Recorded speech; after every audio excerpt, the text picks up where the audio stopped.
Welcome to Home Tutor. This is your personal teacher Niban. So we are studying about India. Let's see what the topic we are going to discuss today. 9th standard geography chapter 1 India size and location ആണ് നമ്മൾ ഇവിടെ discuss ചെയ്യുന്നത്.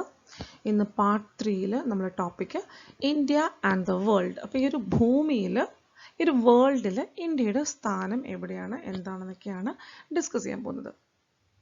The Indian landmass has a central location between the East and the West Asia. അപ്പോൾ നിങ്ങൾക്ക് continents എല്ലാം അറിയാമല്ലോ. എന്തൊക്കെയാണ്? Asia, Africa, Europe, America, Australia, അങ്ങനെ അന്റാർട്ടിക്ക, അങ്ങനെ നമുക്ക് കോണ്ടിനെൻറ്റ്സ് ഉണ്ട്. അതിൽ ഏഷ്യൻ കോണ്ടിനെൻറ്റിലാണ് ഇന്ത്യ ലൈ ചെയ്യുന്നത്. സോ ഈ ഒരു ഏഷ്യ എന്ന് പറയുന്ന കോണ്ടിനെൻറ്റ് വളരെ വലിയൊരു കോണ്ടിനെൻറ്റ്, ഒരു ഭൂഖണ്ഡം ആയതുകൊണ്ട് അത് നമുക്ക് ഈസ്റ്റ്, വെസ്റ്റ്, നോർത്ത്, സൗത്ത് എന്നൊക്കെ പറയാം അല്ലേ. ഏറ്റവും വലിയ കോണ്ടിനെൻ്റാണ് ഏഷ്യ. അതിൽ തന്നെ ഈസ്റ്റ് ഏഷ്യയുടെയും വെസ്റ്റ് ഏഷ്യയുടെയും നടുക്കായിട്ടാണ് ഇന്ത്യ വരുന്നത്. പക്ഷേ ഏകദേശം നമ്മൾ മാപ്പ് നോക്കുകയാണെങ്കിൽ എന്താണ്, താഴെ ഭാഗമായിട്ടാണ് നമുക്ക് കാണാൻ കഴിയുന്നത്. എന്നാൽ നിങ്ങൾ ഇങ്ങനെ പഠിക്കുക, ഈസ്റ്റും വെസ്റ്റും, ഈസ്റ്റ് ഏഷ്യയുടെയും വെസ്റ്റ് ഏഷ്യയുടെയും നടുഭാഗത്തായിട്ടാണ് ആരുള്ളത്? ഇന്ത്യ ഉള്ളത്. India is a southward extension of the Asian continent. അപ്പോൾ ഈ ഒരു ഈസ്റ്റും വെസ്റ്റും ഏഷ്യയുടെ നടുക്കായിട്ടാണ് ഏകദേശം കാണാൻ കഴിയുന്നത്. കൂടാതെ ഇന്ത്യയുടെ ലാൻഡ് മാസിൻ്റെ എക്സ്റ്റൻഷൻ, ഈ ഒരു ഭൂപടം എന്ന് പറയുന്നത് സൗത്തിലേക്ക് ഇങ്ങനെ താഴേക്ക്, അറിയാലോ താഴെ എങ്ങനെയാണെന്നല്ലേ, ടാപ്പർ ചെയ്ത പോലെ ഒരു വാല് പോലെ വന്ന് ഇങ്ങനെ ചേർന്ന് കൂമ്പി വരികയാണല്ലേ, അതേപോലെ വന്ന് സൗത്തിലേക്ക് ഇങ്ങനെ കിടക്കുകയാണ് Asian കോണ്ടിനെൻറ്റിൻ്റെ. The Trans-Indian Ocean routes which connect the countries of Europe in the west and the countries of East Asia provides a strategic central location to India. അപ്പോൾ ഈ ട്രാൻസ്-ഇന്ത്യൻ ഓഷ്യൻ റൂട്ട്സ് എന്ന് പറഞ്ഞാൽ എന്താണ്? ഇപ്പോൾ ഇന്ത്യൻ ഓഷ്യൻ എന്ന് പറയുന്നത് എന്താണ്? ഇന്ത്യയുടെ സൗത്തിലൂടെ ഉള്ള ഒരു കടലാണല്ലേ. അപ്പം ഈ ഒരു സമുദ്രം എന്ന് വേണം പറയാൻ. അപ്പം ഈ ഒരു സമുദ്രമായിട്ട് മറ്റ് കുറേ രാജ്യങ്ങൾക്ക് കോസ്റ്റ് ലൈൻ പങ്കിടുന്നുണ്ട്. അതായത് മറ്റ് രാജ്യങ്ങളിലും ഈ ഒരു ഇന്ത്യൻ ഓഷ്യൻ്റെ അതായത് ഏരിയയിൽ വരികയും അവർ ഈ ഇന്ത്യൻ ഓഷ്യൻ്റെ കോസ്റ്റ് ലൈൻസ് ഷെയർ ചെയ്യുന്നവരുമുണ്ട്. അതിൽ യൂറോപ്യൻ രാജ്യങ്ങളുമുണ്ട്, ഏഷ്യൻ രാജ്യങ്ങളൊക്കെ ഉണ്ട്. ഒരു മിക്സ് ആയിട്ടാണ് അത് കിടക്കുന്നത്. അപ്പോൾ ഇവിടെ എന്താണ് പറയുന്നത്? ഈ ഒരു ട്രാൻസ് ഇന്ത്യൻ ഓഷ്യൻ റൂട്ട്സ് എവിടെയൊക്കെ കണക്ട് ചെയ്യുന്നുണ്ട്? യൂറോപ്യൻ രാജ്യങ്ങളിലെ വെസ്റ്റ് സൈഡിൽ, ഇന്ത്യയുടെ വെസ്റ്റേൺ സൈഡിൽ, അതായത് ഗുജറാത്തിൻ്റെ ഒക്കെ ആ സൈഡിൽ യൂറോപ്യൻ രാജ്യങ്ങളെ കണക്ട് ചെയ്യുന്നുണ്ട്. ഇനി and the countries of East Asia provides a strategic central location to India. കൂടാതെ ഈസ്റ്റ് ഏഷ്യയിലുള്ള രാജ്യങ്ങൾ കൂടി ഈ ഒരു കോസ്റ്റ് ലൈനിൽ വരുന്നുണ്ട്. അതുകൊണ്ട് തന്നെ ഇന്ത്യ ഒരു നല്ലൊരു ലൊക്കേഷൻ, യഥാർത്ഥത്തിൽ ഒരു സെൻട്രൽ ഏരിയ, ഒരു പോർഷനിലായിട്ടാണ് ഇന്ത്യ ലൊക്കേറ്റ് ചെയ്യുന്നത്. അത്രയും മാത്രമേ ഉള്ളൂ ഇവിടെ പറയാൻ. Note that the Deccan Peninsula protrudes into the Indian Ocean.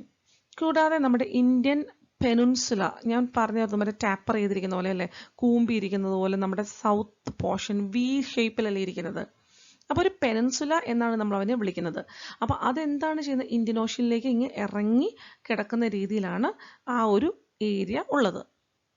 പ്രൊട്രൂഡ്സ് എന്ന് പറഞ്ഞാൽ എന്താ? തള്ളി നിൽക്കുക, നീണ്ടു നിൽക്കുക, അതിനൊക്കെയാണ് നമ്മൾ പ്രൊട്രൂഡ്സ് എന്ന് പറയുന്നത് അല്ലേ. അപ്പോൾ ഇത്രയും മാത്രമേ നമ്മൾ ഇവിടെ പഠിക്കാനുള്ള. എന്തൊക്കെയാണ്? ട്രാൻസ് ഇന്ത്യൻ ഓഷ്യൻ റൂട്ട് ഉള്ളത് കൊണ്ട് എങ്ങനെ യൂറോപ്യൻ രാജ്യങ്ങളെ വെസ്റ്റിലും ഈസ്റ്റ് ഏഷ്യൻ രാജ്യങ്ങളെയും ഈ ഒരു trans Indian Ocean route link ചെയ്യുന്നത് കൊണ്ട് തന്നെ ഇന്ത്യ ഒരു സെൻട്രൽ പോർഷനിലായിട്ടാണ് സ്ഥിതി ചെയ്യുന്നത്. കൂടാതെ ഡെക്കാൻ പെനിൻസുല എന്ന് പറയുന്ന ഏരിയ, ഇന്ത്യയുടെ ഡെക്കാൻ പെനിൻസുല സൗത്ത് എൻഡ് എന്ന് പറയുന്നത് ഇന്ത്യൻ ഓഷ്യനിലേക്ക് തള്ളി നിൽക്കുന്നത് കൊണ്ട്, ഇറങ്ങി നിൽക്കുന്നത് കൊണ്ട്, പ്രൊട്രൂഡ് ചെയ്ത് നിൽക്കുന്നത് കൊണ്ട് എന്തിനാണ് ഹെൽപ്പ് ചെയ്യുന്നത്? വെസ്റ്റ് ഏഷ്യയുമായിട്ട് കൂടുതൽ നല്ല ബന്ധം പുലർത്തി പോകാൻ ഇന്ത്യക്ക് അതുവഴി സാധിക്കുന്നു. ആഫ്രിക്ക, പിന്നെ Europe from the west coast and with southeast and east Asia from the eastern coast. അപ്പോൾ വെസ്റ്റ് ഏഷ്യ മാത്രമല്ല, ആഫ്രിക്കയുമായിട്ട് നല്ല ബന്ധം പുലർത്തി പോകാൻ കഴിയുന്നുണ്ട്, യൂറോപ്പുമായിട്ട് പറ്റുന്നുണ്ട്, ബിക്കോസ് വെസ്റ്റേൺ കോസ്റ്റിൽ യൂറോപ്യൻ രാജ്യങ്ങളുണ്ടല്ലേ. പിന്നെ സൗത്ത് ഈസ്റ്റിലും ഈസ്റ്റ് ഏഷ്യയും, സൗത്ത് ഈസ്റ്റും ഈസ്റ്റ് ഏഷ്യയും തമ്മിലും നല്ല ബന്ധം, ആ ഒരു ഈസ്റ്റേൺ സൈഡിലുള്ള മ്യാൻമർ അങ്ങനെയുള്ള രാജ്യങ്ങളൊക്കെ അല്ലേ, ചൈന, ഇപ്പം ഇവരൊക്കെ ആയിട്ട് നല്ല ബന്ധം പുലർത്തി, ഇന്തോനേഷ്യ, ഇവരൊക്കെ ആയിട്ട് നല്ല ബന്ധം പുലർത്തി പോരുവാൻ ഇന്ത്യക്ക് കഴിയുന്നുണ്ട്. അപ്പോൾ ഒന്ന് ആലോചിച്ച് നോക്കിയാൽ എത്ര കോണ്ടിനെൻസുമായിട്ടാണ് ഇന്ത്യ ഇപ്പോൾ റിലേഷൻഷിപ്പിലുള്ളത്. ഇപ്പോൾ വെസ്റ്റിലാണെങ്കിൽ തന്നെ നമുക്കിപ്പം തന്നെ നമ്മൾ ഡിസ്കസ് ചെയ്തു ആ ഒരു സൈഡിലുള്ള ഏഷ്യൻ രാജ്യങ്ങളൊക്കെ ആയിട്ടും നല്ല ബന്ധം പുലർത്തി പോരുവാൻ വേണ്ടി ഇന്ത്യക്ക് സാധിക്കുന്നുണ്ട്. യൂറോപ്യൻ രാജ്യങ്ങളുമായിട്ട് കൂടാതെ നമ്മുടെ ആഫ്രിക്കൻ രാജ്യങ്ങളുമായിട്ട്. ഇനി ഈസ്റ്റേൺ സൈഡിലാണല്ലോ ഈ പറയുന്ന പോലെ വെസ്റ്റേൺ ഏഷ്യയിലുള്ള മറ്റ് വെസ്റ്റേൺ ഏഷ്യയിലെ ഈസ്റ്റേൺ ഏഷ്യയിൽ തന്നെ ഉള്ള മറ്റ് രാജ്യങ്ങൾ, മ്യാൻമർ, ഇന്തോനേഷ്യ പോലുള്ള രാജ്യങ്ങളുമായിട്ടും ഈ പറഞ്ഞ രീതിയിലുള്ള നല്ല റിലേഷൻഷിപ്പ് വെക്കുവാൻ ഇന്ത്യക്ക് കഴിയുന്നുണ്ട്. അതുകൊണ്ട് തന്നെ നമ്മൾ എന്താ പറയുന്നത്, ഇന്ത്യ ഒരു സെൻട്രൽ പോർഷനിലായിട്ടാണ് ഇരിക്കുന്നത്. No other country has a long coastline on the Indian Ocean as India has, and indeed, it is India's eminent position in the Indian Ocean which justifies the naming of an ocean after that. അപ്പോൾ ഒരു രാജ്യത്തിനും ഒരു സമുദ്രത്തിൻ്റെ അകത്തേക്ക് ഇത്രയും വലിയൊരു coastal line share ചെയ്യുന്നതോ അല്ലെങ്കിൽ ഇതുപോലൊരു ട്രാൻസ് ഓഷ്യൻ റൂട്ടോ ഒന്നും ഒരു രാജ്യത്തിനും ഇല്ല.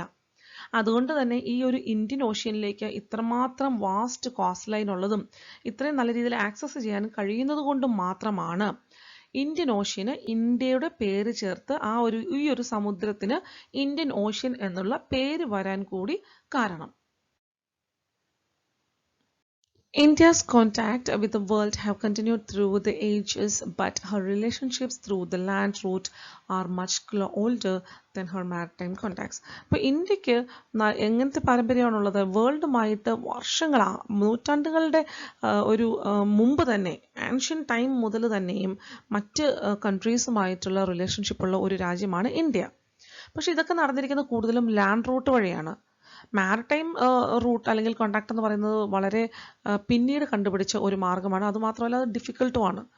എന്നാൽ ലാൻഡ് റൂട്ട് വഴി നമുക്ക് മുകളിൽ ഹിമാലയാസ് ഉണ്ടല്ലേ, പിന്നെ പറ്റ്കായ് ബൂം, കരക്കോരം റേഞ്ച്, ഈ ഒരു മലനിരകളിലൂടെയൊക്കെയും ചുരങ്ങളിലൂടെയൊക്കെയും പാസുകളുണ്ട് ഒത്തിരി. അതായത് മലയിടുക്കുകളൊക്കെ തുരന്ന് ഗുഹകളൊക്കെ ഉണ്ടാക്കി അതിൻ്റെ അപ്പുറത്തേക്ക് ഒരു രാജ്യത്തിൽ നിന്ന് മറ്റു രാജ്യത്തിലേക്ക് പോകാനുള്ള വഴികൾ ഉണ്ടാക്കിയിട്ടുണ്ടായിരുന്നു. അപ്പം ഈ പാസുകൾ വഴി എല്ലാവരും അങ്ങോട്ടും ഇങ്ങോട്ടും പോയി നല്ലൊരു റിലേഷൻഷിപ്പ് കീപ്പ് ചെയ്യുന്നുണ്ടായിരുന്നു. അതുകൊണ്ട് തന്നെ നമുക്ക് പറയാൻ കഴിയും ലാൻഡ് റൂട്ടായിരുന്നു കൂടുതലും ഇന്ത്യയിൽ യൂസ് ചെയ്തിരുന്നത് അക്കാലത്ത്. The various passes across the mountain in the north have provided passages to the ancient travelers, while the ocean restricted such interaction for a long time. Okay, അപ്പോൾ നോർത്തിലുള്ള മൗണ്ടൻ റേഞ്ചസിലുള്ള പാസുകളൊക്കെയും അക്കാലത്തെ ആൻഷ്യൻ ട്രാവലേഴ്സിനെ, പഴയ കാലത്തുള്ള യാത്രക്കാരെയൊക്കെയും ഈസിയായിട്ട് ഇന്ത്യയിലേക്ക് വരാനും ഇന്ത്യയിലുള്ള ജനങ്ങൾക്ക് മറ്റ് കൺട്രീസോടെ ആക്സസ് ചെയ്യാനുമുള്ള ഒരു റൈറ്റ് ഉണ്ടായിരുന്നു. ആ പാസേജുകളിലൂടെ അങ്ങോട്ട് പോകാനും വരാനുള്ള അവർക്ക് സാധിക്കുമായിരുന്നു. അതുകൊണ്ട് തന്നെ നല്ലൊരു കോണ്ടാക്റ്റ് മറ്റ് വേൾഡുമായിട്ട്, വെളിലോകവും പുറലോകവുമായിട്ട് അവർക്കുണ്ടായിരുന്നു. പിന്നെ ഇതിനകത്ത് വേറൊരു കാര്യം കൂടിയുണ്ട്. ഓഷ്യൻ റൂട്ട് കണ്ടുപിടിച്ചുവെങ്കിലും ഈ ഒരു ഓഷ്യൻ റൂട്ട് എന്ന് പറയുന്നത് വളരെ റെസ്ട്രിക്റ്റീവ് ആയിരുന്നു, പരിമിതി ഉണ്ടായിരുന്ന കാര്യങ്ങളായിരുന്നു. അതുകൊണ്ട് തന്നെ ഈ ഓഷ്യൻ റൂട്ടുകൾ വഴി വിദേശത്തു നിന്നുള്ള വ്യക്തികൾ വരുന്നതിൻ്റെ അകത്ത് ലിമിറ്റേഷൻ ഉള്ളത് കൊണ്ട് തന്നെ വളരെ പിന്നീട് മാത്രമാണ് അങ്ങനെ ഒരു ഇൻട്രാക്ഷൻ ഓഷ്യൻ റൂട്ടുകൾ വഴി അല്ലെങ്കിൽ സീ റൂട്ടുകൾ വഴി ഉണ്ടായത്. Do you know, since the opening of the Suez Canal in 1869, India's distance from Europe has been reduced by 7,000 kilometers. Okay, പണ്ട് ബ്രിട്ടീഷുകാരൊക്കെ 1600-ൽ വന്നത് എങ്ങനെയാണ്? അവർ വന്നപ്പോഴത്തേക്കും യൂറോപ്പിൽ നിന്ന് വന്ന് അവർ ആഫ്രിക്ക മൊത്തം ചുറ്റിക്കറങ്ങി കേപ്പ് ഓഫ് ഗുഡ് ഹോപ്പ് വഴി വട്ടം കറങ്ങിയൊക്കെയാണ് ഇന്ത്യയിലെത്തിയത്.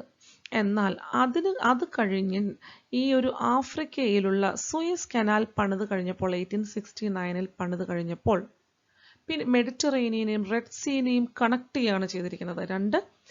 രണ്ട് കടലുകളെ കണക്ട് ചെയ്യുന്ന ഒരു കനാലാണ് സൂയസ് കനാൽ. സോ അതുപോലെ ഡെപ്തിൽ ഒരു സീയുടെ രീതിയിൽ തന്നെയാണ് അത് പണിത് വെച്ചിരിക്കുന്നത്. ഈ ഒരു ഈജിപ്റ്റ് എന്ന് പറയുന്ന ഒരു സിറ്റിയുടെ ഫ്രണ്ടിലാണിതുള്ളത്. അപ്പോൾ ഈ ഒരു കനാല് എന്താ ചെയ്തത്? യൂറോപ്പിൽ നിന്നുള്ള വ്യക്തികൾക്കൊക്കെ ഇന്ത്യയിലേക്ക് വരണമെങ്കിൽ പിന്നീട് പണ്ടാണെങ്കിൽ 7000 കിലോമീറ്റർ കൂടുതൽ യാത്ര ചെയ്യണമായിരുന്നു. ഇപ്പോൾ അത് വേണ്ട, അത്രമാത്രം കിലോമീറ്റർ കുറച്ച് കൊടുത്ത് അവർക്ക് യാത്ര ഈസിയാക്കി കൊടുക്കുകയാണ് ചെയ്തത്. These routes have contributed in the exchange of ideas and commodities since ancient time. അങ്ങനെ വർഷങ്ങൾക്ക് മുൻപ്, നൂറ്റാണ്ടുകൾക്ക് മുൻപ് മുതൽ തന്നെ ഈ സീ റൂട്ടും ലാൻഡ് റൂട്ടൊക്കെ ഉള്ളത് കൊണ്ട് തന്നെ ജനങ്ങൾ അങ്ങോട്ടും ഇങ്ങോട്ടും അവരുടെ ഐഡിയാസ് പിന്നെ ഗുഡ്സ് ഇവയൊക്കെയും ഷെയർ ചെയ്യുകയും എക്സ്ചേഞ്ച് ചെയ്യുകയൊക്കെ ചെയ്തു പോന്നു. The idea of Upanishads and the Ramayana, the stories of Panchatantra, the Indian numerals and the decimal system, this could reach many part of the world. കൂടാതെ ഉപനിഷത്തുകൾ, രാമായണ ഇവരുടെയൊക്കെ ഐഡിയാസും ജിസ്റ്റും, പഞ്ചതന്ത്ര എന്ന് പറയുന്ന ഫേമസ് സ്റ്റോറി ഗ്രൂപ്പ്, പിന്നെ Indian numerals എങ്ങനെയാണ് ഇവിടെ count ചെയ്യുന്നത്, അങ്ങനെയുള്ള കാര്യങ്ങൾ, ഡെസിമൽ സിസ്റ്റം ഇന്ത്യക്ക് മാത്രം ഉണ്ടായിരുന്നതാണ്. ഇവയൊക്കെയും വേൾഡിൻ്റെ പല ഭാഗങ്ങളിലേക്ക് എത്തിക്കുവാൻ വേണ്ടി ഈ പറയുന്ന റൂട്ടുകളൊക്കെയും സഹായിച്ചു. The spices, muslin and other merchandise were taken from India to different countries.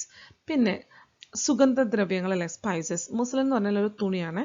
പിന്നെ അതർ മെർക്കൻറ്റൈസ്, ഇങ്ങനെയുള്ള മറ്റ് വസ്തുക്കളൊക്കെയും, പെപ്പർ ഒക്കെ, അതൊക്കെ സ്പൈസസിൽ വരും. മുസ്ലിൻ എന്ന് പറയുന്ന ഒരു ക്ലോത്ത് മെറ്റീരിയൽ ആണ്.